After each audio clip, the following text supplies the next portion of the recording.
사무엘상 16장 1절로 23절 말씀 한 절씩 교독하고 마지막 절 함께 읽겠습니다. 제가 먼저 읽습니다. 여호와께서 사무엘에게 이르시되 내가 이미 사울을 버려 이스라엘 왕이 되지 못하게 하였거늘 내가 그를 위하여 언제까지 슬퍼하려느냐. 너는 뿔에 기름을 채워 가지고 가라.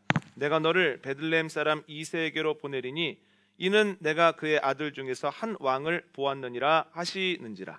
사무엘이 이르되 내가 어찌 갈 수 있으리이까 사울이 들으면 나를 죽이리이다 하니 여호와께서 이르시되 너는 암송아지를 끌고 가서 말하기를 내가 여호와께 제사를 드리러 왔다 하고 이새를 제사에 청하라. 내가 내게 행할 일을 가르치리니 내가 내게 알게 하는 자에게 나를 위하여 기름을 부을지니라.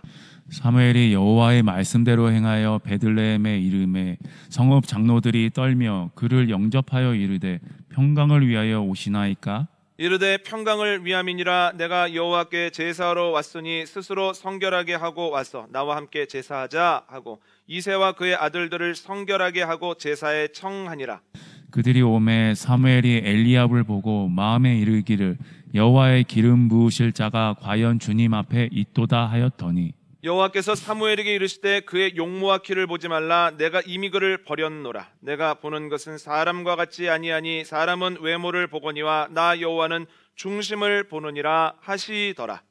이새가 아비나답을 불러 사무엘 앞을 지나가게 하매 사무엘이 이르되 이도 여호와께서 택하지 아니하셨느니라 하니 이새가 산마로 지나게 하매 사무엘이 이르되 이도 여호와께서 택하지 아니하셨느니라 하니라.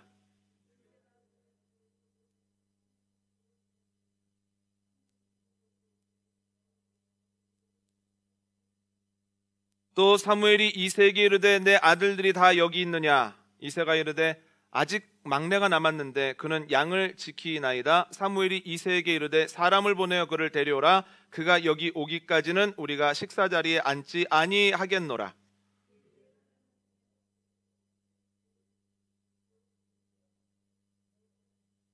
여호와께서 이르시되 이가 그니 시는지라. 사무엘이 기름 뿔병을 가져다가 그의 형제 중에서 그에게 부었더니 이날 이후로 다윗이 여호와의 영에게 크게 감동되니라. 사무엘이 떠나서 라마로 가니라. 여호와의 영이 사울에게서 떠나고 여호와께서 부리시는 악령이 그를 번뇌하게 한지라. 사울의 신하들이 그에게 이르되 보소서 하나님께서 부리시는 악령이 왕을 번뇌하게 하게 하온즉 원하건대 우리 주께서는 당신 앞에서 모시는 신하들에게 명령하여 수금을 잘 타는 사람을 구하게 하소서. 하나님께서 부리시는 악령이 왕에게 이를 때 그가 손으로 타면 왕이 나으시리라 하는지라. 사울이 신하에게 이르되 나를 위하여 잘 타는 사람을 구하여 내게로 데려오라 하니 소년 중 한 사람이 대답하여 이르되 내가 베들레헴 사람 이새의 아들을 본즉 수금을 탈 줄 알고 용기와 무용과 구변이 있는 준수한 자라. 여호와께서 그와 함께 계시더이다 하더라. 사울이 이에 전령들을 이새에게 보내어 이르되 양치는 내 아들 다윗을 내게로 보내라 하매 이새가 떡과 한 가죽 부대의 포도주와 염소 새끼를 나귀에 실리고 그의 아들 다윗을 시켜 사울에게 보내니 다윗이 사울에게 이르러 그 앞에 모셔 서매 사울이 그를 크게 사랑하여 자기의 무기를 드는 자로 삼고 또 사울이 이새에게 사람을 보내어 이르되 원하건대 다윗을 내 앞에 모셔 서게 하라. 그가 내게 은총을 얻었느니라 하니라. 함께 하겠습니다. 하나님께서 부리시는 악령이 사울에게 이를 때 다윗이 수금을 들고 와서 손으로 탄즉 사울이 상쾌하여 낫고 악령이 그에게서 떠나더라. 아멘. 사무엘상 15장에서 사울이 하나님을 등집니다. 전쟁에서 이긴 후에 전리품을 취하는 데만 급급합니다. 이에 하나님께서 후회하시죠. 내가 사울을 괜히 왕으로 세웠나 보다. 사무엘이 사울에게 가보니 생각보다 상황이 심각한 겁니다. 거짓말로 자신의 허물을 덮으려고 하고 기회가 계속 주어지는데도 완악하여서 회개를 하지 않는 겁니다. 사무엘이 이 모습을 보고 하나님께서 당신에게서 이 나라를 빼앗아 다른 이에게 주실 겁니다 라고 선언을 하고 라마로 돌아옵니다. 그런데 지난주에 나눈 것처럼 사무엘상 16장을 보면 라마로 돌아온 사무엘의 마음속에서 슬픔이 쉽게 가시지 않았다라고 하는 거예요.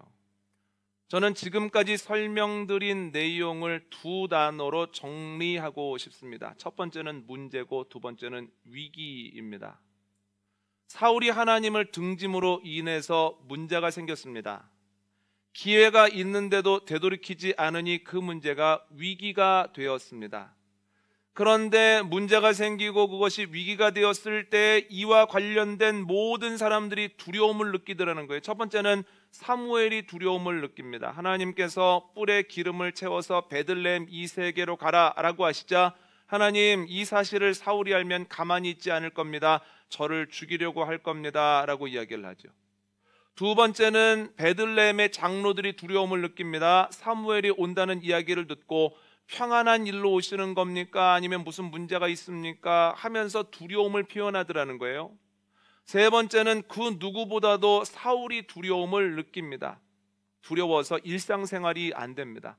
14절 15절을 보면 번뇌라고 하는 단어가 반복적으로 나오고 여기에서 더 나아가 악령이 그를 사로잡았다라고까지 이야기를 합니다. 그런데 여러분, 사무엘상 16장을 생각할 때 사람들은 문제와 위기를 떠올리지 않습니다.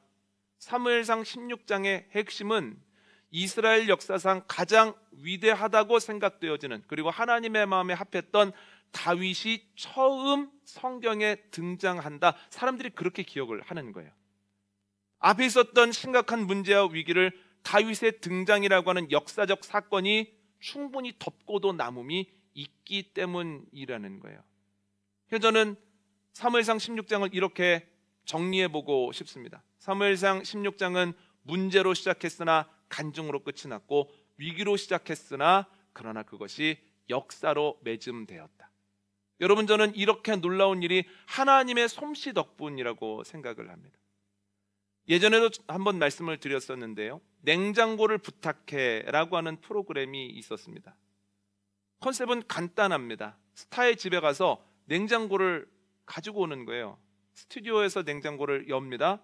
그리고 그 안에 있는 재료들만을 가지고 요리를 만드는데, 어떤 스타의 냉장고는 안에 너무너무 좋은 재료들이 가득합니다. 그런 경우에는 셰프들이 가지고 있는 솜씨 차이가 잘 드러나지 않습니다. 재료가 많고 좋으면 그 누구라도 괜찮은 음식들을 그럴싸하게 만들어낼 수 있기 때문이에요. 그런데 어떤 이의 냉장고를 열어보면 이래도 되나, 뭐 먹고 사나 싶을 정도로 아무것도 없습니다. 그러면 보다가도 셰프들 걱정이 됩니다. 뭘 만들려나, 큰일 났네. 그런데 시간이 좀 지나고 나서 보면 어떤 셰프는 그것을 가지고 기가 막힌 요리를 낸다는 거예요. 재료가 변변치 않을 때 솜씨 있는 셰프와 솜씨 없는 셰프의 실력 차이가 그대로 드러나게 되어 있다라고 하는 거죠. 오늘 본문에서 사람들은 문제와 위기라고 하는 재료를 가지고 두려움이라고 하는 것을 자꾸만 두렵죠. 이리 생각해도 두렵고 저리 생각해도 두렵고. 그런데 하나님께서는 동일한 재료를 가지고 간증과 역사를 만들어 가시죠. 이것이 하나님의 놀라운 솜씨라는 거예요. 그런데 성경을 보면 하나님의 놀라운 솜씨가 처음부터 끝까지 가득합니다. 창세기 1장을 한번 생각해 보십시오. 하나님이 손대시기 전에는 이 땅에는 흑암과 공허와 혼돈이 있었습니다. 그런데 하나님께서 손을 대시자 어떻게 됩니까? 하나님이 손을 대시자마자 밝음이 있고 충만함이 있고, 그 충만한 것이 질서 잡혀 보이더라는 거예요. 하나님의 솜씨가 얼마나 놀랍습니까? 사람은 기껏해야 어둡지, 그러나 조금 덜 어둡게 해야지, 혼돈하지, 그러나 조금이라도 정리해야지, 비어있지, 그러나 조금이라도 채워봐야지 할 텐데, 하나님께서는 놀라운 솜씨를 가지고 완전히 다른 것들을 빚어내신다는 거예요. 창세기에서만 그러신 것 아닙니다. 사람도 빚으시는데, 하나님께서 누군가를 빚기 시작하면 우리가 보기, 저 사람은 우리와 형질이 다른 사람이야, 저 사람은 원래 완벽한 사람이야 착각할 만큼 놀라운 변화를 보이기 시작한다는 거예요. 대표적인 경우가 아브라함, 모세, 다윗, 베드로 같은 사람이 여기에 해당한다는 거예요. 그들이 대단했던 재료가 아니라 우리와 똑같은 평범한 재료거나 어찌 보면 우리보다 형편없는 재료였음에도 불구하고 하나님께서 손을 대셨을 때에 놀랍게 변화할 수 있었다라고 하는 거죠. 하나님의 솜씨가 놀랍죠. 이에 대해서 어거스틴은 이렇게 표현을 했습니다. 우리는 선을 악용하지만 하나님은 악도 선용하신다. 우리의 죄성과 더불어서 하나님의 능력을 드러내는 가장 좋은 문장이다라고 저는 생각을 합니다. 그런데 그 놀라운 하나님은 성경에서만 일하고 계시는 건 아니라는 거예요. 지금도 동일하게 일하시고 동일한 솜씨를 보이십니다. 여러분, 몇 년 전 기억나십니까? 7층에서 예배를 드리는데 갑자기 공간을 구해야만 하는 상황을 맞이하게 되었습니다. 공간을 구해야 된다. 그런데 공간이 구해지지 않는다. 교회 공간에 문제가 생긴 거예요. 처음에는 구해지지 않겠어? 사람들에게 물어보고 부동산에도 문의를 하고 여러 개로 발품을 팔다 보면 그래도 금방 구해지지 않겠어? 그런데 생각보다 장소가 구해지지 않는 겁니다.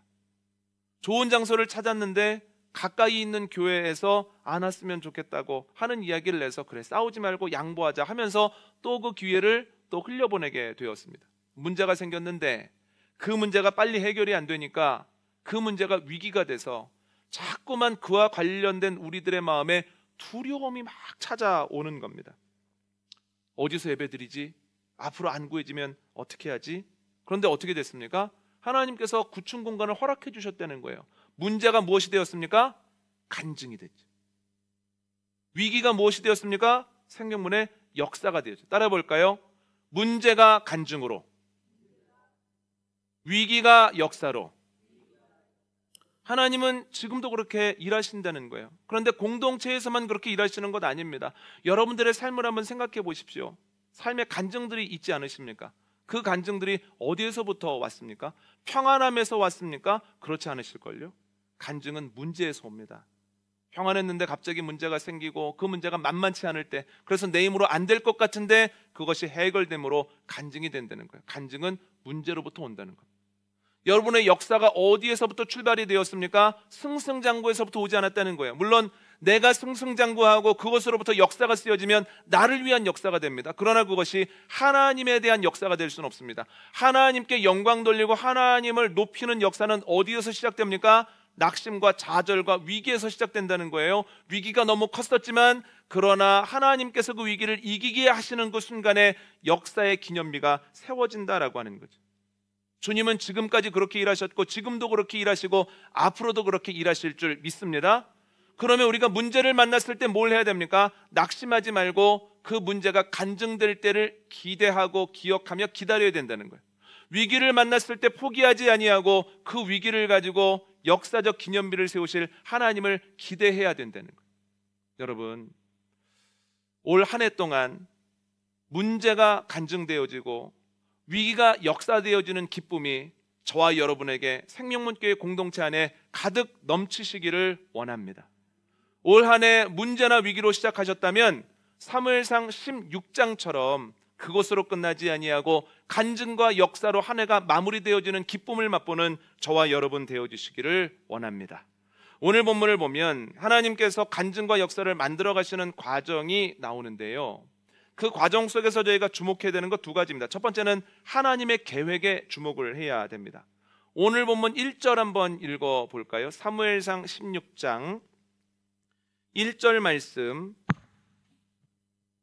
함께 읽습니다. 시작. 여호와께서 사무엘에게 이르시되 내가 이미 사울을 버려 이스라엘 왕이 되지 못하게 하였거늘 내가 그를 위하여 언제까지 슬퍼하겠느냐. 너는 뿔에 기름을 채워 가지고 가라. 내가 너를 베들레헴 사람 이새에게로 보내리니 이는 내가 그의 아들 중에서 한 왕을 보았느니라 하시는지라. 아멘. 하나님께서 사무엘에게 어디로 가라고 하십니까? 베들레헴으로 가라고 하시죠. 베들레헴은 우리에게 익숙합니다. 예수님께서 나신 것이기 때문입니다. 그러나 예수님이 나시지 않았다면 베들레헴 우리가 모를 겁니다. 우리만 그런 게 아니라 유대인들에게도 마찬가지입니다.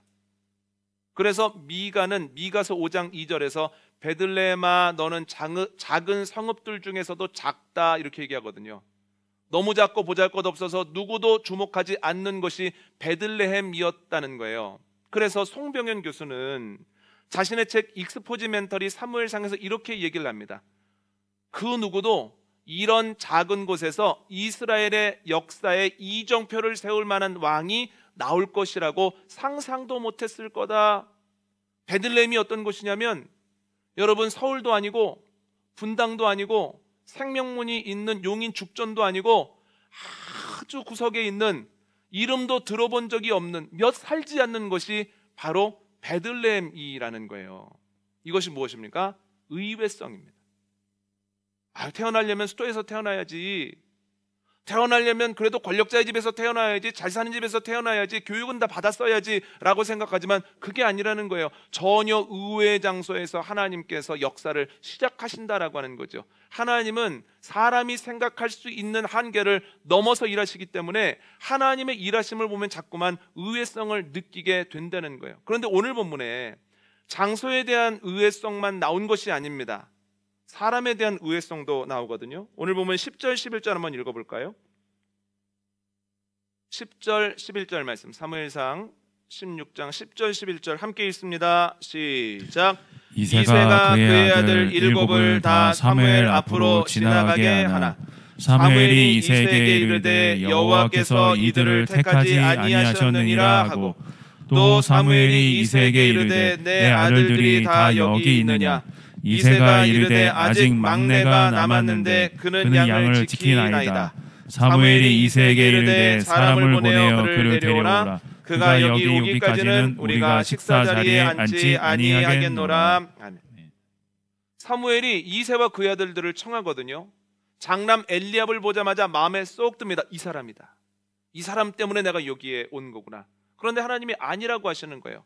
차남도 보고 삼남도 보고 쭉 7명을 봤는데 하나님께서 마음을 전혀 안 주십니다. 이상하잖아요. 사무엘이 하나님께 마음으로 묻습니다. 어떻게 된 겁니까? 그리고 이새에게 이렇게 질문합니다. 아들이 이게 전부 답니까? 그랬더니 이새가 이렇게 대답을 합니다. 막내가 있기는 한데요, 양치러 갔습니다. 제가 왜 이렇게까지 표현을 하냐면, 그를 불러오라고 하면서 사무엘이 뭐라고 이야기를 합니까? 그가 오기 전에는 아무 절차도 시작을 안 하겠다는 거예요. 그러니까 이새가 이야기할 때 막내를 잊고 있었네, 막내 참 똘똘한 친구인데 보면 마음에 쏙 들 겁니다, 이런 느낌이 아니라 막내가 있기는 한데 별거 아닙니다, 보셔도 실망하실 겁니다, 이런 느낌으로 이야기를 했기 때문에 사무엘이 올 때까지 내가 절차 진행 안 한다, 식사 안 하겠다, 이런 얘기를 한다는 거예요. 그리고 또 책을 보면 송태근 목사의 책 쾌도남마 사무엘상을 보면 이 막내라고 하는 뜻에는 찌꺼기, 찌끄레기라는 뜻이 있다는 거야. 아마도 그런 뉘앙스로 사용하지 않았을까라고 해석을 하셨더라고요. 다시 말하면 이새 뉘앙스나 이새가 쓰는 단어를 보면 사람들이 보기에, 또한 아버지가 보기에 이 막내 아들은 왕이 될 죄목은 아니라는 거예요. 기름 부음 받을 정도는 아니라는 거예요. 그냥 허드렛 일하고 착한 삶을 지금까지 살아왔다는 거예요. 그런데 어떻게 됩니까? 하나님께서 그에게 기름을 부으시죠. 그가 누굽니까? 다윗이라는 거예요. 의외성이죠.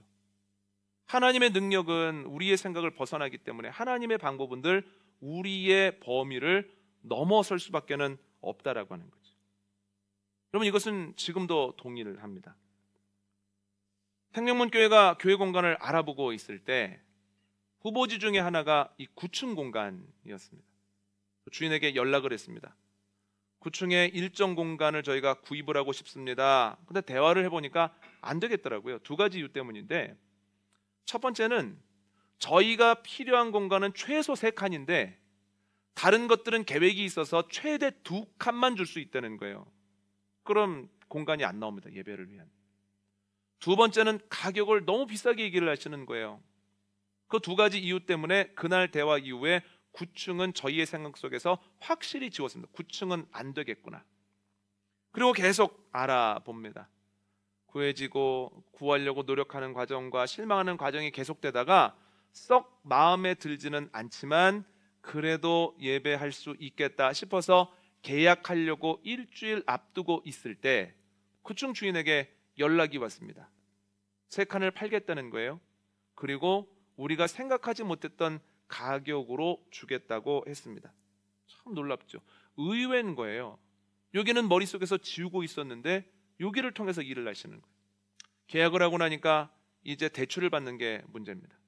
계약서를 가지고 여기저기 대출을 받으러 다니는데 대출 받기가 쉬울까요? 어려울까요? 대출 받아보신 분들은 아시죠? 굉장히 어렵습니다. 이 은행 저 은행을 갑니다. 그런데 환영하는 사람은 아무도 없습니다. 어떻게 오셨냐고 물어봐서 대출을 받으러 왔다 그러면 잠시 앉아 있으라고 하고 30분은 앉아 있어야 되거든요. 그러니까 앉아 있으면서 쉽지 않겠구나 하면서 요구하는 조건들을 보면 저희가 필요한 금액보다도 훨씬 적게 주면서 이율은 굉장히 높은 거예요. 그러다가 늘 거래하는 곳에 가서 빌려줄 수 있겠느냐고 물어봤더니 긍정적인 대답을 하는 겁니다. 너무 감사한 일이죠. 그래서 이야기를 나누는데 그 지점장님이 이런 얘기를 하는 거예요. 목사님, 다 좋은데 하나가 좀 아쉽다고. 교인 숫자가 200명은 돼야 된다고. 200명 이름이 들어가야 되니까 어떻게 하면 좋겠냐고. 그래서 저희 교회는 200명이 안 되는데요. 그런데 그러면 안 된다는 거예요. 그럼 어떻게 하면 좋을까요? 그냥 아무 이름이나 쓰시면 된다는 거예요. 친척들 이름도 쓰시고 친구들 이름도 쓰시고. 그래서 저는 그렇게 하고 싶지 않습니다. 그랬더니 목사님 마음에 걸리시면 일단 목사님이 소속해 계시는 그 교단에 수첩이 있지 않습니까? 그 수첩을 주시면 저희가 알아서 뽑아서 적겠습니다. 걱정하지 마시고 그 수첩만 구해달라는 거예요. 그래서 제가 지점장님, 저희가 교회인데 교회마저도 불법을 하고 편법을 하면 이 마지막 보루가 무너지는 거기 때문에 안 됩니다. 대출을 받지 못해도 그런 방법은 쓰고 싶지 않습니다. 이렇게 말씀을 드렸습니다. 그랬더니 그 지점장님이 이렇게 얘기를 하시는 거예요. 목사님, 제가 알만한 교회 집사입니다. 지금까지 좋은 목사님 밑에서 좋은 훈련을 받고 나름대로 열심히 살아왔는데 생각해보니 너무 부끄럽습니다. 관행이니까 이렇게 해도 된다고 소개했다는 것 자체가 너무 죄송하다고 하면서 사과 한 박스를 딱 가져오시는 거예요. 사과를 보는 순간에 대출은 못 받겠구나 이런 생각을 했습니다. 대출을 받았을까요? 못 받았을까요? 대출을 못 받았습니다. 대출을 못 받게 되었다는 소식을 며칠 뒤에 듣게 되었습니다. 그런데 그로부터 2, 3일 정도 지났을 때 우편들이 왔습니다. 대부분 교회에 오는 우편들이 그냥 버려지는 우편들이 많거든요. 그런데 대부분 버려주는 우편인데 그날따라 수협에서 온 그 우편을 뜯어보고 싶은 거예요.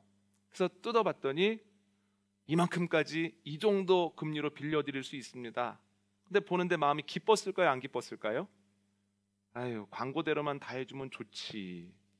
이런 조건이면 나도 이미 빌렸지. 그러나 전화는 해보자. 왜냐면 하나님이 어떻게 역사하실지 모른다. 그리고 전화를 냈습니다. 그랬더니 그 담당자가 당장 와보겠다는 거예요. 그래서 그 다음날 왔습니다.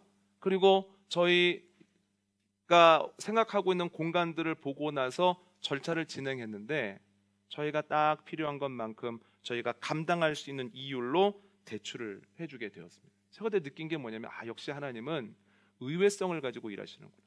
하나님이 의외성으로 일하신다고 하는 것은 하나님의 능력은 우리의 생각을 벗어나기 때문에 이렇게 하면 되겠지, 이렇게 하면 좋을 거야 라고 하는 것을 훌쩍 넘어서 역사하신다는 거예요. 목회를 해보면 그리고 반복적으로 경험하는 것은 하나님은 전혀 생각해보지 못한 방법으로 일하시고 기대하지 않았던 사람들을 통해서 이루신다는 거예요. 여러분, 앞으로도 주님께서 놀라운 능력으로 일하실 줄 믿습니다. 그러면 우리가 해야 되는 건 무엇입니까? 문제를 만났을 때 위기 앞에서 낙심하지 말고 그래, 내 능력을 넘어서시는 주님께서 내가 생각하지도 못했던 방법으로 이 문제를 푸시고 위기를 역사로 만들어 가시고 우리의 자녀들을 키워가시고 놀라운 일을 행하시겠지 믿음 가지고 나가야 된다는 거예요. 여러분, 주님의 놀라우신 능력을 기대하고 주님의 때를 기다리는 저와 여러분 복된 한 해 되어주시기를 원합니다. 두 번째로 저희가 집중해야 되는 것은 하나님의 기준입니다. 오늘 본문 7절 한번 읽어볼까요? 사무엘상 16장 7절 함께 읽겠습니다. 시작. 여호와께서 사무엘에게 이르시되 그의 용모와 키를 보지 말라. 내가 이미 그를 버려놓으라. 내가 보는 것은 사람과 같이 아니하니 사람은 외모를 보거니와 나 여호와는 중심을 보느니라 하시더라. 사무엘은 엘리압을 보자마자 이 사람이다 라고 생각을 합니다. 그런데 하나님께서 아니다 라고 분명히 말씀하십니다. 그러면서 사람은 외모를 보지만 나는 중심을 본다 이렇게 말씀을 하시거든요. 물론 12절을 보면 다윗의 외모도 나쁘지 않습니다. 빛이 붉고 눈이 빼어나고 얼굴이 아름답습니다. 그러나 그것 때문에 그를 택한 건 아니라는 거예요. 다윗을 가장 잘 설명하는 말이 사무엘상 16장에 나오는데요. 18절 한번 읽어볼까요?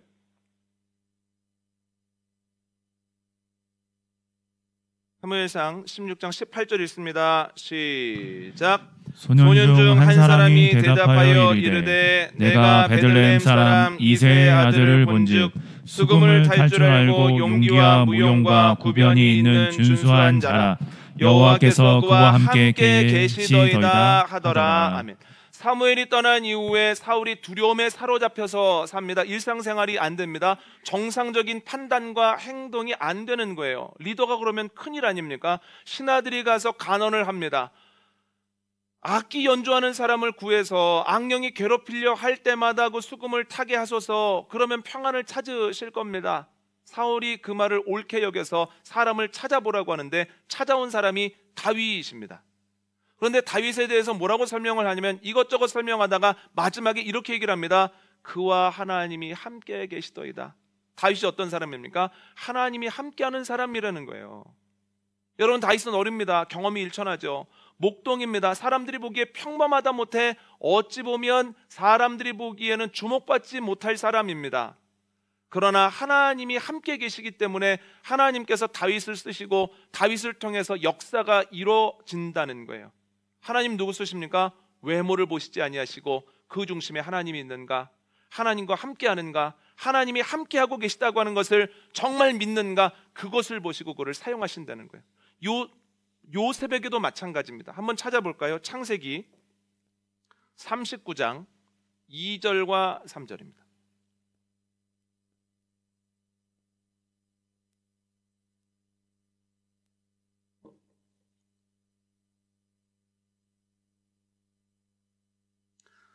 창세기 39장 2절과 3절 말씀 함께 읽겠습니다. 시작. 여호와께서 요셉과 함께 하심으로 그가 형통한 자가 되어 그의 주인 애굽 사람의 집에 있으니 그의 주인이 여호와께서 그와 함께 하심을 보며 또 여호와께서 그의 범사에 형통하게 하심을 보았더라. 아멘. 요셉은 다른 이들이 보기에는 별 볼 일 없는 상태입니다. 히브리 노예입니다. 그래서 히브리인이기 때문에 언어도 어색하고 또한 노예가 된 지 얼마 안 됐기 때문에 경험도 일천합니다. 그런데 보디발이 그를 들어섰죠. 왜 그렇습니까? 가만히 보니 하나님이 함께 하시는 사람이라는 거예요. 그가 일을 하면 안 될 것 같은 것들이 잘 되고 어려웠던 것들이 풀리더라는 거예요. 아하, 요셉은 그의 신이 함께하는 사람이구나. 그에게 맡겨놓으면 우리가 더불어 복을 받겠구나. 보디발이 하나님의 함께하심을 보고 그를 쓰더라는 거예요. 그런데 여러분, 어려운 일이 그 뒤에 있었지만 요셉은 하나님과의 동행을 멈추지 않았습니다. 억울하게 감옥 갔을 때도, 감옥에서 까닭을 알 수 없이 2년을 기다릴 때도 끊임없이 하나님과 동행하고 하나님과 더욱 깊어집니다. 그랬을 때 나타나는 현상이 무엇입니까? 바로에게 가서 그의 꿈을 해석하고 대책을 내놨을 때 바로가 감탄을 하죠. 야, 너는 하나님의 영에 감동된 사람이다. 너만큼 하나님과 동행하는 사람이 없다. 너는 총리가 되어라. 이렇게 얘기를 하죠. 총리가 된 요셉이 자신의 아버지 야곱과 그의 가족들을 살리고 또한 하나님께서 아브라함에게 약속하신 자손에 대한 약속을 이룰 수 있는 기틀을 놓더라는 거예요. 하나님께서 누구를 통해서 일하십니까? 하나님과 함께하는 사람을 통해서 일하신다는 거예요. 하나님은 지금도 동일하십니다. 외적으로 높은 사람, 많이 가지고 있는 사람, 경험이 많은 사람을 가지고 일하시지 않죠. 하나님과 동행하는 사람, 내가 하나님과 동행하고 있다고 하는 것을 어떤 순간에도 잊지 않는 사람들을 통해서 일하십니다. 왜 그럴까요? 외적 조건은 하나님께서 언제든지 얼마든지 바꾸실 수 있기 때문이에요. 높이 있는 사람도 하나님께서 불어버리시면 바닥으로 떨어지게 될 것이고, 하나님께서 올리시면 가장 밑바닥에 있던 사람도 올라갈 것이기 때문에 외적 조건이 아니라 그의 중심이 하나님과 함께하고 있는가를 보신다는 거예요. 여러분, 하나님과 동행하는 저와 여러분, 하나님과 동행하는 여러분의 가정, 생명문 교회를 통해서 하나님이 일하심으로 문제가 간증되어지고 위기가 역사되어지는 놀라운 일들이 넘쳐나게 되기를 원합니다. 하나만 더 말씀을 드리면, 그러면 우리 가정이, 우리 교회가 하나님과 동행하고 있는지 그렇지 않은지를 어떻게 알 수 있을까요? 내가 아무리 나는 하나님과 동행하고 있어, 나는 하나님과 동행하고 있는 상태에 한 번도 떠난 적이 없어 라고 생각해도 그렇지 않을 수 있을 가능성이 있을 것 아닙니까? 다윗의 삶을 한번 보십시오. 하나님과 동행했던 다윗의 삶에 뭐가 있냐면 예배가 있다는 거예요. 그는 늘 예배했습니다. 힘들 때 예배하죠.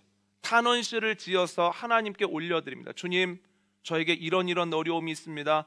너무 힘이 들어서 숨이 넘어갈 것 같습니다. 그러나 주님께서 나와 함께 하시니 이기게 되어질 줄 믿습니다. 어려울 때에도 탄원시로 주님을 예배하고 찬양하죠. 잘 될 때는 어떻습니까? 하나님 감사합니다. 제 힘이 아니라 하나님의 은혜 덕분입니다. 감사시를 지어 올리죠. 하나님을 찬양합니다. 저는 아무리 생각해도 크신 하나님을 다 이해할 수 없어서 찬양할 수밖에 없습니다. 찬양하죠. 예배하러 성전에 갈 때 성전에 대한 시를 하나님께 지어 올립니다. 주님, 저는 성전에 가는 게 너무 좋습니다. 그래서 하나님과 함께 있는 하루가 다른 곳에서의 첫날보다 훨씬 더 평안하고 행복합니다. 그의 삶에는 예배가 있고 예배에 대한 기쁨이 있고 예배드린 이후에 그에게 새 힘이 솟아나서 어려움들을 이기더라는 거예요. 여러분, 묻고 싶습니다. 우리의 삶에 예배가 있습니까? 예배에 대한 사모함과 기쁨이 있습니까? 예배를 통해서 새 힘을 얻습니까? 우리 주님과 동행하고 있습니까? 주님과 동행함으로 주님께 쓰임받고 주님과 동행함으로 우리를 통해 문제가 간증되고 위기가 역사되어지는 복된 삶을 살아가게 되기를 원합니다. 오늘 말씀 정리합니다. 하나님께서 놀라운 실력을 가지고 계시죠. 그래서 사람들은 문제와 위기 앞에서 두려움을 빚어낼 때 하나님은 문제를 빚어서 간증으로, 위기를 빚어서 역사로 만들어 가신다는 거예요. 이 과정 속에서 우리가 주목해야 될 게 있습니다. 첫 번째는 하나님의 계획입니다. 하나님의 일하심은 늘 우리의 생각 밖에 있습니다. 의외성으로 일하시죠. 두 번째는 하나님의 기준입니다. 하나님의 기준은 외모가 아니라 중심입니다. 예배를 기뻐하고 예배로 힘을 얻고 문제를 이기며 나아갈 때 동행하는 이들을 통해서 역사하시죠. 그 주님과 동행하는 복된 한 달, 복된 1년 되시기 바랍니다.